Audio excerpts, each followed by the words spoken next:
one of the key takeaways of this event is when you look like a startup with one of these startup decks, you can only talk to startup land.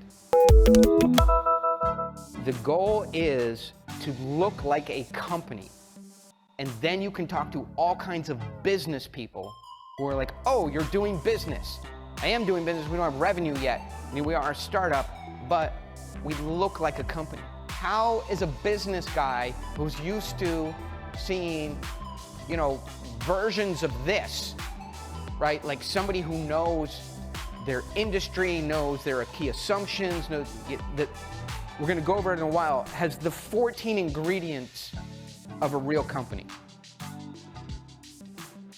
That's ultimately what this style of deck, and we're gonna talk about it, because people correctly say, wow, this is a lot of copy. And everything you read about decks is throw a picture, your idea, and 2 bullet points. And we're gonna talk about the difference between these and the style of deck that just has a picture and 2 bullet points.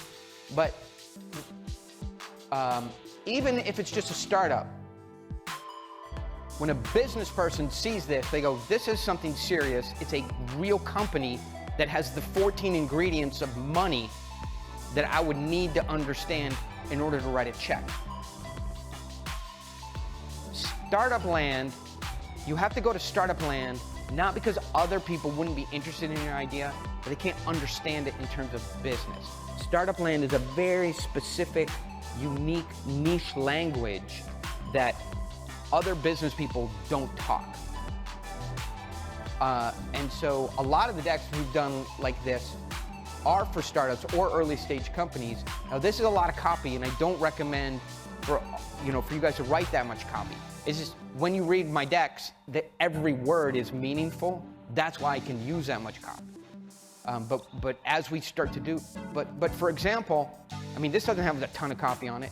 Key assumptions and use of funds, and then things that business people like to hear when they hear about assumptions, and then broken out in a way that business people understand how money actually gets deployed and a return is generated.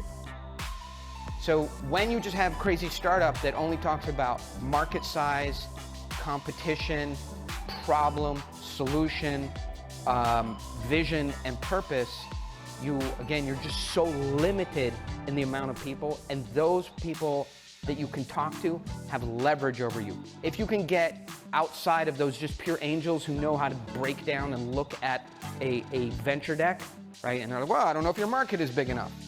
Like, business people don't care about that, right? They care about, can we find 10 customers and get them to pay? Can we actually solve a problem?